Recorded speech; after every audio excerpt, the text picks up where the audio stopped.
Bismillahirrahmanirrahim. Assalamualaikum warahmatullahi wabarakatuh.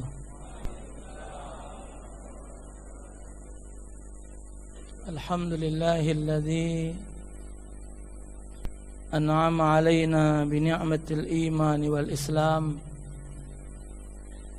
Assalatu wassalamu ala khairil anam Sayyidina wa maulana Muhammadin khairil umam wa ala alihi wa ashabihi wattabi'ina ila yaumit tamam. Amma ba'd, faqad qala Allah ta'ala fi kitabihil karim wa huwa asdaqul qailin, Rabbana ma khalaqta hadha batila subhanaka faqina adzaban nar. Shadaqallahul azim. Tahiyatan tayyibah wa ihtiraman hasanah lil habaib wal asatidzah wal muhtaramun hadirin wal hadirat, wabil khusus seluruh jajaran pengurus Masjid Al-Hidayah, para tamunya Rasulullah sallallahu alaihi wasallam rahimakumullah. Hakikat majelis ta'lim adalah menghadiri majelis yang dihadiri oleh penerus perjuangan Nabi Muhammad. Berarti kita yang hadir majelis adalah orang yang berusaha untuk mendekatkan diri kepada Rasulullah. Maka barang siapa yang rajin hadir majelis ta'lim di dunia ini, insya Allah modal untuk bertemu Nabi Muhammad. Maka itu ikhlaskan. Karena orang hadir majelis ta'lim tujuan untuk menuntut ilmu, satu tapak kakinya menuju tempat itu dicatat ibadat 1 tahun. Dihapuskan dosanya, diangkat derajatnya. Orang yang hadir majelis ta'lim, kapanpun apapun pelajarannya, orang yang hadir itu dimohonkan ampun oleh seluruh makhluk Allah, baik semut di dalam batu, iwak di dalam banyu, seluruh ciptaan Allah yang disinari oleh matahari mendoakan orang yang menuntut ilmu. Jangan kita berpikir belajar yang itu-itulah. Ustadz Majid cerita wudhu, Ustadz Taufik cerita wudhu, Ustadz itu cerita ini, cerita itu terus, tak malak-malak. Ingatkan hadirnya kita tuh didoakan malaikat. Pecahnya baik pelajaran itulah. Tapi sesungguhnya kehadiran kita itu nilainya besar di hadapan Allah. Maka itu siapapun dia yang ceramah, siapapun dia yang menyampaikan ilmu pengetahuan, itu adalah orang yang mengemban amanah dari Allah. Setiap kita ini ada tugas 2. Ada tugas pribadi, ada tugas umum. Tugas pribadi mengamalkan perintah Allah, tugas umum adalah menyampaikan hukum Allah. Siapapun kita punya kewajiban. Sekarang anak kita tidur tidak sholat. Kewajiban kita wong tua ngingatkan anak sholat cukup 3 kali, 4 kali terajang ke? Habis tugas kita. Di akhirat Allah tanya, Ma'ruf, anak kau si anu tidak sholat kau diamkan. Ya Allah, sudah aku perintahkan setiap hari untuk sholat 3 kali, keempat ku terajang ke? Habis tugas kau. Tapi kita punya tugas am, tugas umum. Apa dia?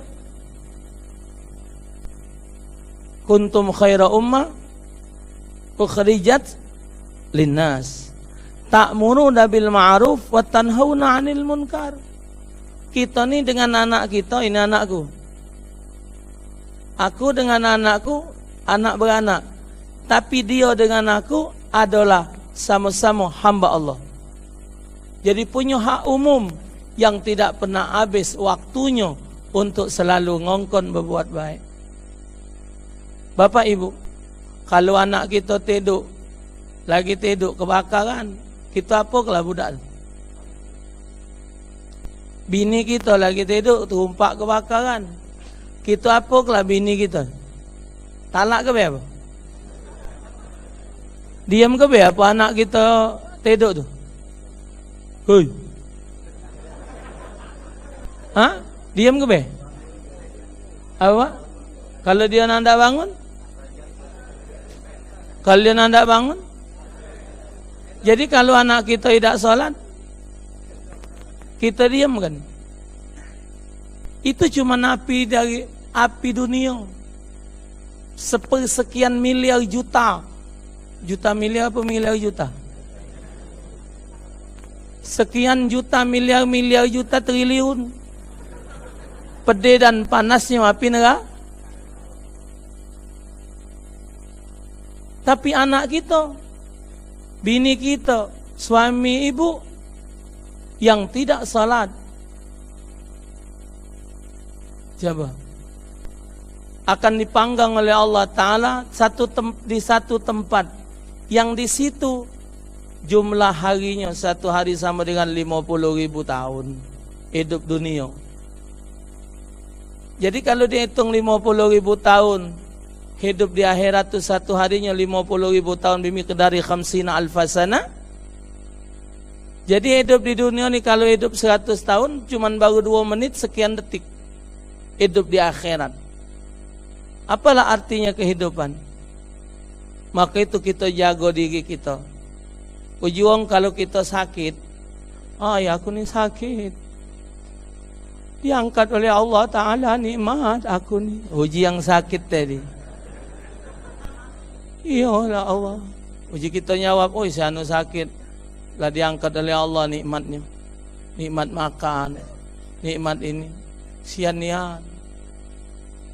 Ternyata begitu terjadi sakit seminggu pada diri Al-Fagir, yang sampai hari Selasa tadi harus dioperasi. Ini operasian ini. Perut anak ni sudah tebok ini. Perut anak ni sudah tebok, diisi banyung. Banyung dalam perut anak ini umurnya 6 jam.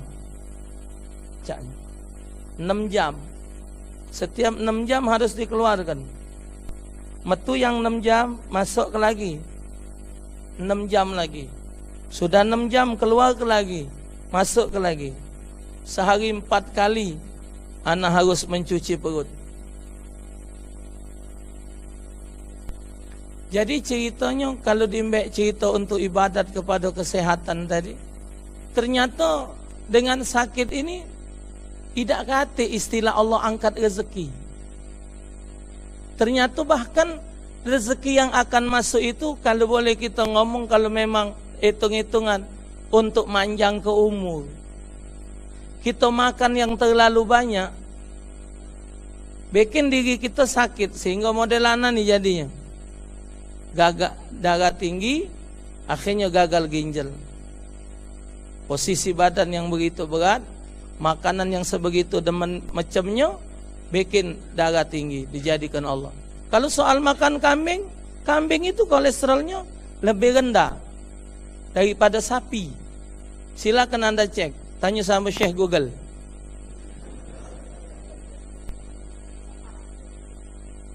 Kambing lebih rendah sebab untuk darah tingginya dibandingkan sapi.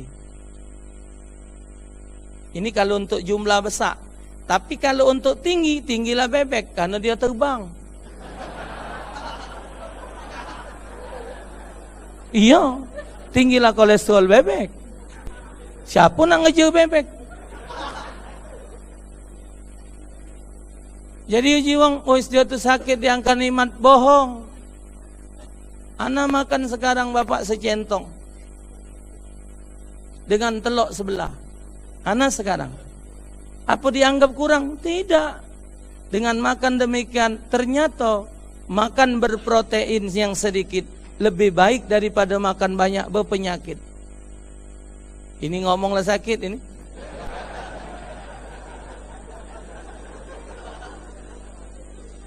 Harus jadi dokter. Telok sebelah. Ya, ngawasnya. Banyak kuah campak cuai juk. Tahan kebe. Makan sambil tak bernapas. Ya biasa mulut lemak. Masuk perut. Ternyata begitu diisi. Tahan. Tahan dia. Get dengan lagi datang pisang rebus cuman sikok. Tahan. Diikuti dalam seminggu ternyata membuahkan perasaan yang begitu nikmat. Itu juga ku makan bapak separuh. Rambutan, duku dimakan galau. Tapi sudah mulai jumlahnya ngurangi. Makan sekilo duku masih tetap rasa duku, tapi bahaya untuk kita. Tapi cukup nikmati dengan 5 atau 10 biji selesai. Nah, dinjuk wong sop, dinjuk wong soto, ana tetap ana makan juk. Bukan ditolak, tetap diterima. Kenapa ana ngomong macam ini? Maksud ana siapa yang galak ngenjuk jangan tidak lagi.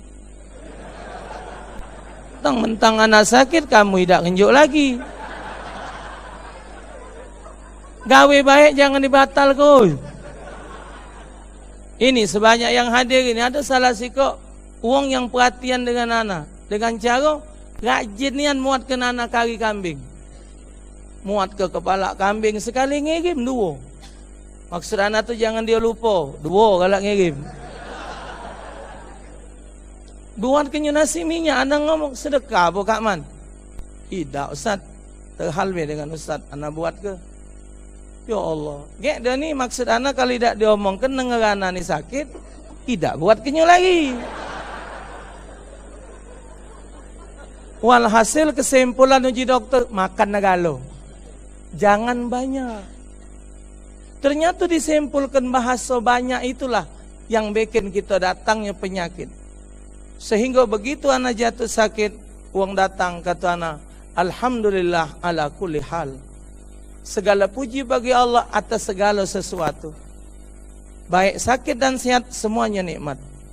Rabbana ma khalaqta hadza batila. Ya Allah, yang kau jadikan ini tidak batil. Ternyata difahami macam ini. 1. Ilmu yang makan tadi kita sambungkan dengan pelajaran ilmu tasawuf bab qanaah. Timbul kalimat hidup mengikuti kebutuhan cukup. Hidup mengikuti keinginan tak pernah cukup. Itu rambut anabe sekali ngadep. Duku tu dikit gino. Sekali ngadep. Itulah namanya keinginan. Ketika makan sikok sudah kebutuhan. Cukup tak? Itu duku banyak. Jikalau kita bagi sikok sewang banyak yang dapatnya. Ketika duku di depan rai kita dengan ngadep TV, habis kita dewean. Itulah yang tidak ada sifat qanaah di dalam. Tuh. Ketika sakit apa tidak salat? Tetap salat. Tangan impus. Mana nak ngambil wuduk? Berangkat palak pening. Duduk muter ngadep kiblat. Salat duduk. Mak mana wuduknya Ustaz? Hormat waktu dulu. Ternyata dalam sakit itu tauhid, tasawuf, fikih, hadis jalan. Hada Rabbana